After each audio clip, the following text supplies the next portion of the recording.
Welcome to Good Morning Hospitality, your one-stop shop for the latest news, noteworthy trends, and thought-provoking discussions across the industry.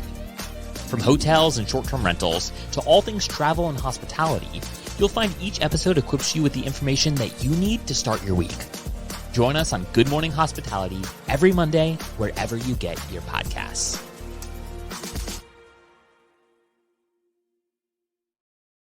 Good morning. Happy Monday. Happy Monday. Best day of the week. Early morning energy provided by this cup of coffee. What's up? Two beautiful people. Will, you're on our side of the country right now. Kind of. I'm on Central. I'm almost there. I'm halfway. Okay. I'm making my way in. But I have a special guest here in Nashville with me. If you guys don't recognize that Mr. face. Book Direct himself. Yep. I've got the wrong coffee mug today. Oh. Just a walking advertisement. For all the listeners, Mark Simpson is in the house. I'm here in Nashville for the STR Wealth Conference, and we are gearing up for a busy couple of days. It's going to be packed. I have the honor of emceeing with Julie George, and they have us working 6 a.m. to 7:30 at night. Like we're earning our keep here at this conference. That's for sure. Yeah, 6:30 is an early start. Yeah, it's gonna be fun. The doors don't open until about like 7:15 or something like that, but we have to be there for all the sound, video, all the fun stuff. It's gonna be great. Well, it'll be a good time. Tell everybody we said hi. Yes, shameless shout out. HFM has a booth for any listeners. If you want to come to the conference, check out our podcast booth, get your time behind the microphone. You know, that's always welcome. It's free, it's complimentary just for our people out there. So, and we got, of course, our amazing listeners that are always live with us. We have Tanner, we have Jeremy. It's an amazing day. It's beautiful. It's a beautiful day. It's a beautiful Monday. I love it. I love this positive attitude. I'm here for it. Will's coffee was delivered right before the show started, so he's feeling good. I know. I'm like, where's my in-person coffee delivery? Like, that's quite the service. You just got to have the hype house of all the amazing, influential people in the industry. The HFM house. Yeah, the HFM house is what we're officially calling it. So good. How are you guys doing? How was your weekend? Your week last week? Give me some updates. This is big news. I test drove a car. I hate cars, or not hate cars. I just don't care. And I'm like, I guess before I make a big purchase, I should actually sit in it. So 100%. Well, the only other cars I've purchased they've just arrived. So I felt it was like, this is an adult move. So that was Brandy. Are you going to get a car before I do? I'm going to be like, I need to step up my game. I have a lot of catching up to do. Dang it. Michael, how's your week? I don't know how I'm on a podcast with two people that don't have a car. Oh wait, I have a car. I have a car. I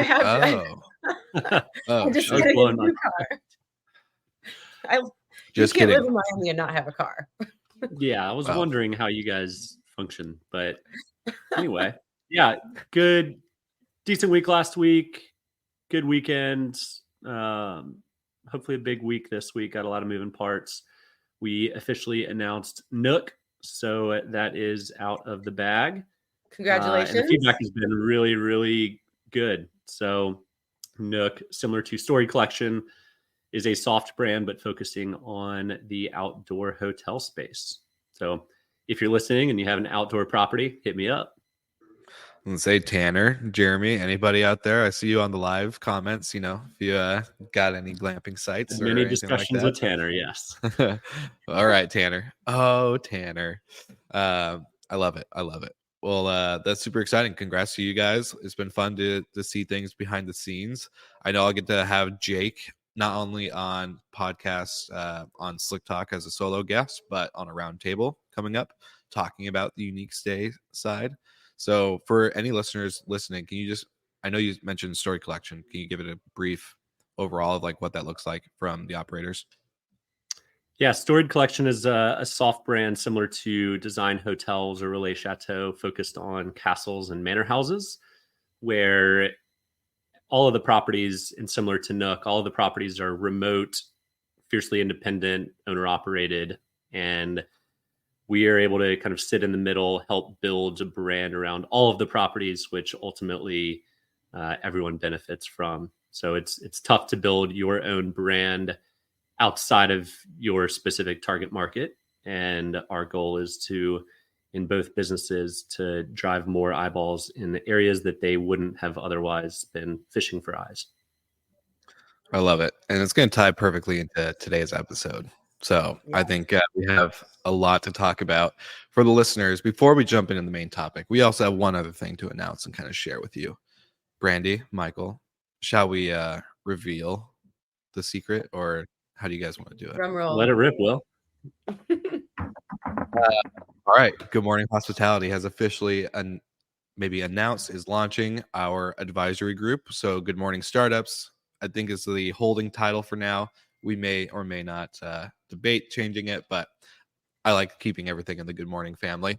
Good Morning Startups, we're looking for young, hungry entrepreneurs and startups that are in the travel and hospitality space to help accelerate their growth, and using our media and connections to make these startups become the next big names. So kind of the short and easy. It's pretty vague, but still working on. I mean, the impetus came from when we each had a number of companies coming to us asking to be advisors, and with Brandy's skill set as an operator, Will's skill set both as operator and media, and then mine as a vendor, and we've got you also know everybody, so it's kind of and all of our abilities to network and open up doors quickly and warmly.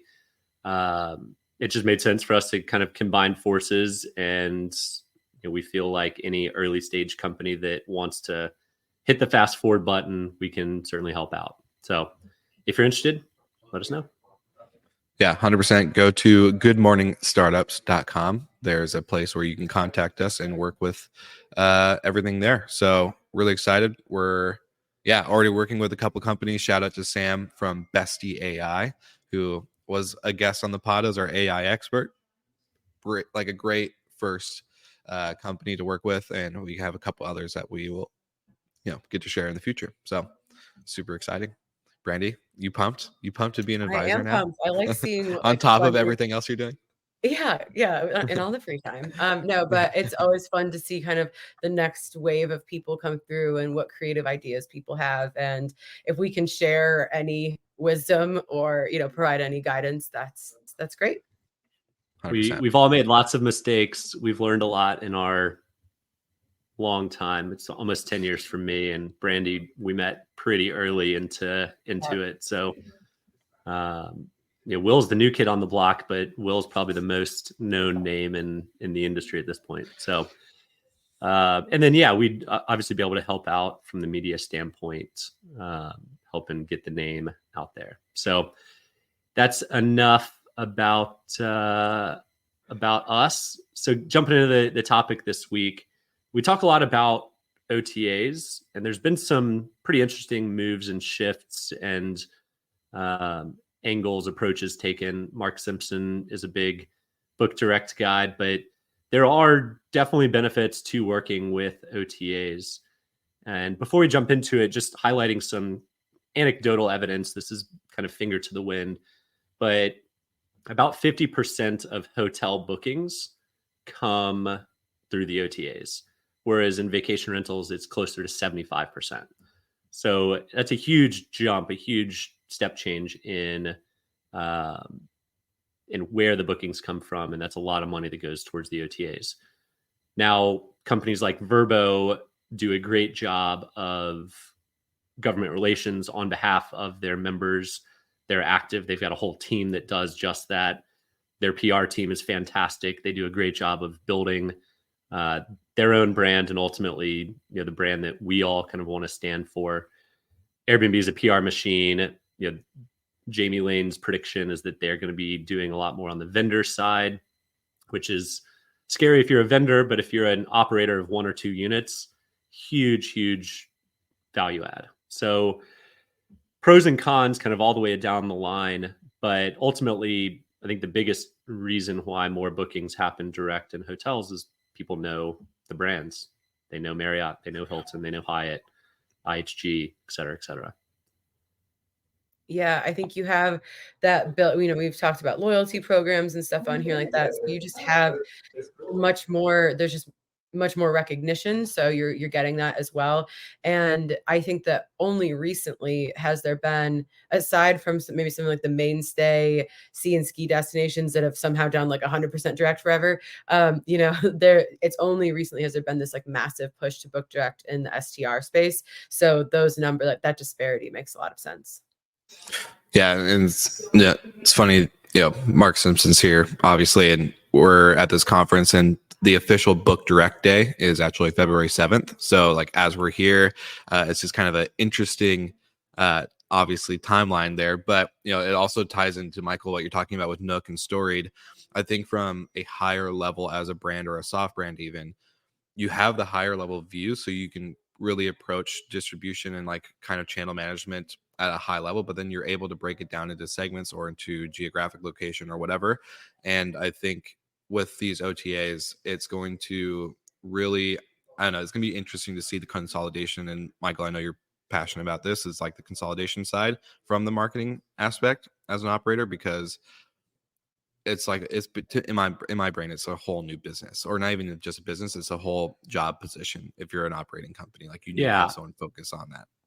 I love the book direct movement, but I think what it misses is the broader aspect of how people search. If you go to Destin every single year, you don't need an OTA. You can book direct, and maybe in markets like that, a pure play hyper local marketing source works. But if you're city center and you're competing with hotels, if you're remote, not in a tier 1 vacation rental market, it's hard to get eyeballs and it's hard to separate yourself.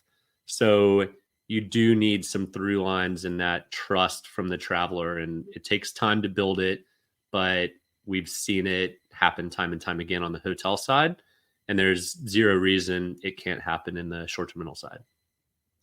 Yeah, I think the other part of this from a distribution side is that just the complexity of distribution. Anytime an OTA changes one tiny aspect of their requirements and their API, like all of the vendors that are attached to that has to come back out. There's a ton of back end work that has to be done. You have to be made aware of it as an operator, that you have to make certain changes. I mean, Airbnb is adding like crazy filters and all this stuff all the time. And I think that's another like part of this web, is that it's part of like I think where some of the breakdown happens in between the OTAs and operators, maybe where some of the friction comes through, because it's a very complex, complex operation. Obviously book direct, you don't have that. It goes from your direct site to your website.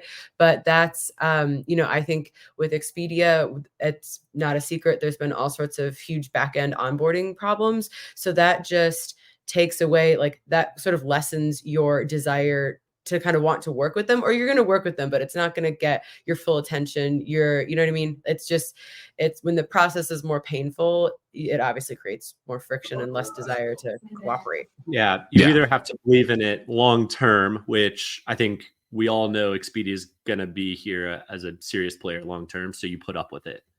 Or it's a new brand like ours, and you put up with it because it's building and it's moving in the right direction. You've got kind of the ability to help navigate it with the other members. But then you've got others that have kind of been out there, haven't proven a whole lot. And I'll point to one company in particular here that's shifted back into hotels more than vacation rentals. You have the resources, you seemingly have the eyeballs, but if you don't have the ability to convert them, then people are going to lose patience with you. I don't have to say the name of the company. Will, I'm sure will, but look, I'll just say this. And again, I'm trying to be respectful because I get it. Like, I always compare my business with Hospitality FM pretty similar to an operator, because we have a PMS, which is our hosting platform. We have distribution channels.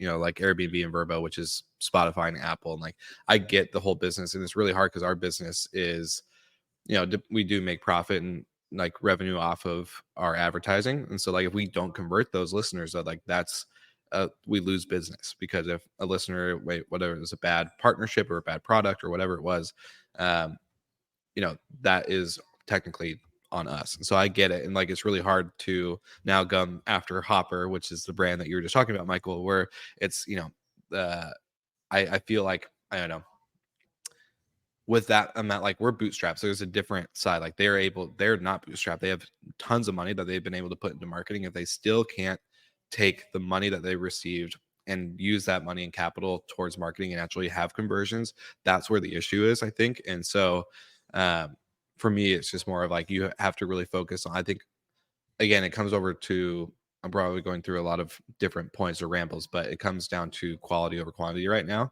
And I think we're seeing that more and more, especially as business is slowing down in the sense of like consolidation and venture capital and private equity, traction. That's just my thoughts and opinion. But I think the three of us will attest, as probably everyone that's commented or is listening to the show, starting a business is hard. It's just an insane roller coaster. And it's almost 2 years now since I started Storied, and it's only getting, more and more amplified. So Brandy, I don't know if that continues to, the amplification continues literally to go up and down indefinitely. Great. Until the day you're no longer doing it. But yeah, I mean, it's not to bash any person, any company or anything like that. I mean, we're all out here trying to do our best. Some things work, some things don't, and that's okay. But it is to protect time and understanding. And I don't think relying 100% on Airbnb is smart. And I don't think relying 100% on Book Direct is smart either. So I think having a good, strong balance there in between the two, and Brandy's definitely a great voice for this. And then there's other really interesting channels coming through. Marriott's done a pretty good job in some markets. Amex is starting to get in the game. Capital One, I believe, is starting to get in the game. So, the ability to book stays, particularly vacation rentals or hotels for that matter, with credit card points unlocks just a huge amount of travelers. Yeah, I mean, I'm a huge fan of having a pretty good and varied distribution mix, because I think the part of this that we were, the title of the topic, putting pressure on operators and how like OTA is trying to influence operators on how they run their business. And we talked about this with Airbnb earlier, but like, putting pressure on like the pricing. So obviously they can't control your pricing, but definitely making it well known that, they want you to lower your pricing and those listings will be featured more favorably. You have Expedia saying to their operators that they hoteliers that they have to have, yeah. Be matching their wholesale pricing and stuff like that. And I think it's like, so, I think from my perspective, you're the OTA, you give us all these eyeballs and you can run your business how you want to run your business. But then you can't tell me how to run my business when I have to make changes based on what you've done, because that's like, then that just, you just lose control over how you're operating your company. And so I think that if you don't, not having a reliance on any one of them allows you to, jump between them. It allows you to not feel the ramifications of a policy change or something like that. But it is, you have to appreciate the eyes and the marketing dollars that these OTAs are spending. And they have to appreciate the fact that like the more they tell you how to run your business, the smaller and smaller those margins become, the less they're going to want to rely on you. And the more diverse mix, the more Book Direct push your operators and hoteliers are going to make. See, to go off of that, I love that you just said that all, because it really does tie into, I think, like the message currently. And I love the OTAs just as much as anybody else, because they do bring business, and I'm not going to ever going to be 100% all Book Direct or anything like that. Like, happy with diversification on our channel mix, but right now the message seems to be that, hey, we don't care if you lose money as long as we are making money off of yours. So like basically Airbnb saying lower your rates, get rid of your cleaning fees. Expedia saying the wholesale rates, like you said, Brandy, all this stuff is just like, yeah, like do everything you can to get as much business from us so we have a cut, even if that means you have to sacrifice revenue off of your end. And I think that message right now is the exact opposite of what we want to see in the industry, especially from an operator to OTA battle. Like if that happens, in the sense like we saw it when Vrbo did their cancellation policy. When that happened, like how many operators had a pretty much a big freak out? Like there was a reason we had Tim Rosolio back on the pod, was because there was a kind of a big backlash. And so I think having this open dialogue and conversation is really important, but also just making sure that, I think from a distribution standpoint, you have to really make sure that you're bringing the value and bringing the business. And obviously these are publicly traded companies for the most part, from Airbnb to Expedia, including Vrbo. So it's really hard because then they're really trying to, at the end of the day, please their board members and their investors. So Exactly. Yep. And I think Vrbo's done a great job of, and they always have, at communicating the changes, and they'll stand in front of a crowd of people throwing rotten tomatoes towards the speaker. Like that company culture, I've seen that happen. Literally my first day in the industry was a Homo Waste Summit in Atlanta in 2014 or something. And I forget who it was on stage, maybe Carl Shepard or Jeff Hurst or somebody, but they were just taking heat and they took it, and people adjusted and got through it. And this is when they shifted from subscription to commission model.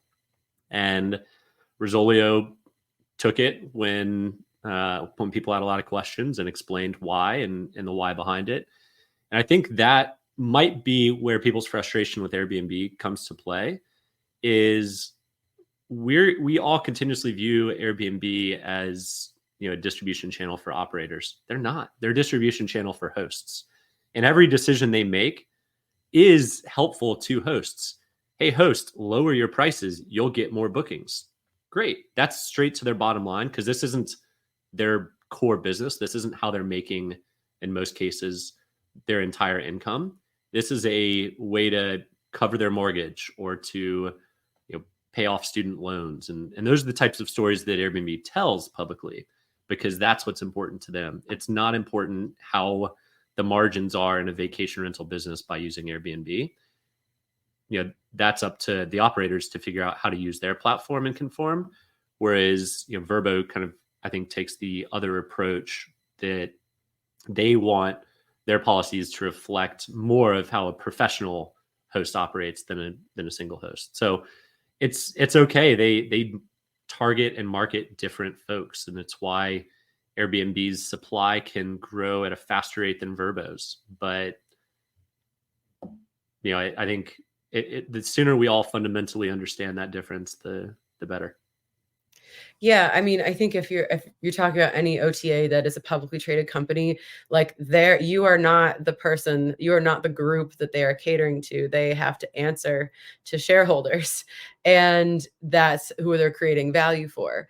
And so, Airbnb had something in earnings call saying like, okay, we're going after X growth in listings. So they don't care if you get a booking on that listing, as long as you have signed up for that listing. And so it's kind of like, making sure, you understand, kind of not being angry at the system necessarily, but then it does get frustrating when you don't necessarily have control over where your traffic is coming from, because on the traveler side, Airbnb is, everywhere. I've said this before, like I use Airbnb all the time as a traveler. It's usually my go-to to start my research. And so you're like, okay, I don't want to rely on them all the time, but that is where all this traffic is coming from. So it's like, how do you convert that? But there are some things, it's not just the hosts that are getting sometimes the short end of the stick. Last week or the week before, Airbnb announced that they were adding currency conversion fees to their international bookings, and that's being paid by the guest. And so there's going to be a certain percentage markup if you're going to London and you want to pay in pounds. You as a traveler are going to have to start paying that. And I'm curious to see if that will be just bundled into like the fees, because when you just see like one giant fee, like that could be a damage waiver and your cleaning fee, and now it's going to be the conversion fee, and they won't break it out for you. So that's another line. And that's also an interesting distribution piece. Like, how will that feed back in to all the PMSs when you have to try to like match what all these invoices look like? And if guests get upset, like who's refunding that currency fee because we obviously didn't receive it? It's all this.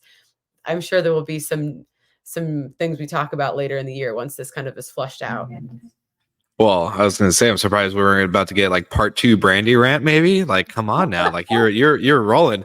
But it's also like I also kind of want to bring up the point we chatted before getting on the actual recording. But the elephant in the room is Google, and they kind of made a big wave during VRMA, and we also saw a kind of interesting article a couple months ago where basically not Google, but Expedia has paid X amount in advertising to obviously search and rank higher. But as the time goes on, they're getting the same amount of traffic for the higher or 10 times higher spend. And so I think this is also a thing where I think the reason why Expedia comes out and says, hey, hoteliers, watch your wholesale rates so that way we are able to get like come in there and like not get black marketed basically, is because they're spending 10 times as much marketing dollars than they were ever before, and they're getting the same amount of traffic. So that trade and that obvious like conversion is not ideal. That impacts their margin, impacts everything on their revenue side and their P&L. And like you and I both said, Brandy, they're trying to please their board members. So their board members, if they see this, especially on a public news site, like, okay, something's not adding up. We need to make sure that we're cutting this, or we're making sure that the hoteliers aren't doing that, blah, blah, blah, blah, blah. So it's a very interesting play to like see Google kind of make a splash. And I kind of wanted to ask you the question, like, what are your guys' thoughts on Google and the role that they're playing with the impact on the OTAs? Because what Google does to the OTAs will ripple down to the operators and so on and so forth. So I would love to kind of open up that dialogue. Yeah, well, the thing about Google is also Google is the aggregator of all information. So regardless of whether it's, like their specific vacation rental booking situation, they can control whether they, will blatantly say or not, like who is ranking where. And so that, I think that to me is kind of the more maybe threatening part of it, is that control of information and ad placement. I mean, if you're not on page 1, no one is seeing you. If you're not even in the top, no one is seeing you. And so I think that's a component that's really, I know, interesting. And that's something that Google's being poked at across different regulatory bodies, is that their total monopoly on the data, basically. But I think something actually that's interesting about Google for bookings that isn't directly their Google VR platform is using map pins. And so that is actually where you can get more traffic rather than, and that just takes them directly to your website. So you're getting that direct booking, and you're also leveraging the power of Google search. So I think that is really the big winning combination there. And until someone at Google hears this podcast and changes everything because like, oh, they found a loophole. Let's get them back. I mean, do you want to sponsor us, Google? Yeah, come on, Google.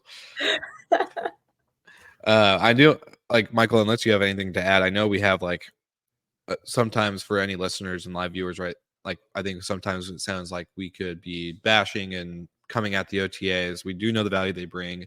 So always try to stay like, we don't like want this to be a bash session all the time. We do have concerns that we bring up. I do want to shamelessly plug Whimstay. I've been really impressed with them as an OTA.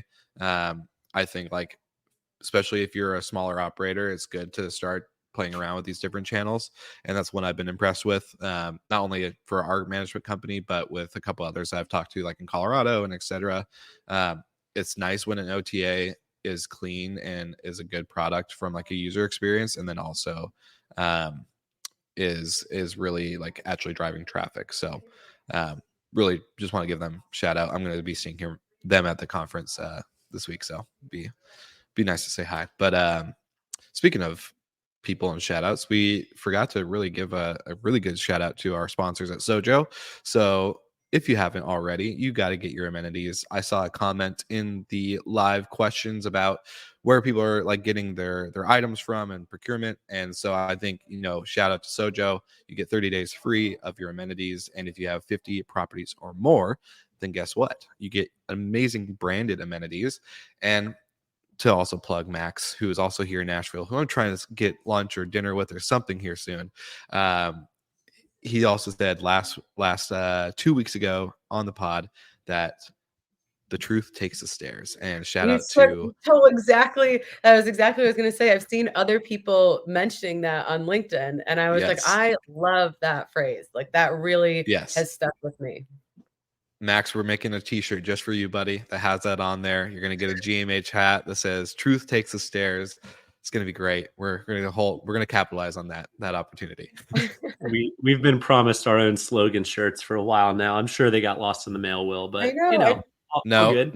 Good. Waiting for these samples. I'm trying out some local shops in Denver, and I have some coming to the house. And then once I try them and make sure they're good, then you guys, only the best quality for you guys. You know that, right? I'm not sending you cheap stuff anymore. Only the best anymore. Or the best. This one, good GMH. So yeah, to wrap up, love the engagement today. It's been a lot of fun. It makes it a lot more fun for us as well, being able to come up with discussions on the fly and get everyone's feedback. So keep it up. We're live every Monday, same time, same place. Yep. And if you're in the hotel side, Jeremy, I know you're on there. So if you're on the hotel crew, every Wednesday, check them out. Steve and Sarah are amazing. Best second addition to the pod. The first best was obviously Brandy and Jamie. So can't go wrong there. But really excited for this week. Anything exciting for you guys before we move on and wrap things up? I'm dealing with a lot of permitting this week. So that's fun. I love dealing with multiple government bureaucracy. It's fun. Yeah, it sounds really exciting. Cool. Love it. Well, Michael? Everyone have a great week. Enjoy STR Wealth. Will do. Make sure for all the listeners on the replay, during the live, et cetera, check out the podcast on your favorite listening platforms. Like and subscribe. It does help. Trust me, it does. And if you're interested, Good Morning Startups, goodmorningstartups.com. You can check it out there. And like always, we'll see you guys again next week.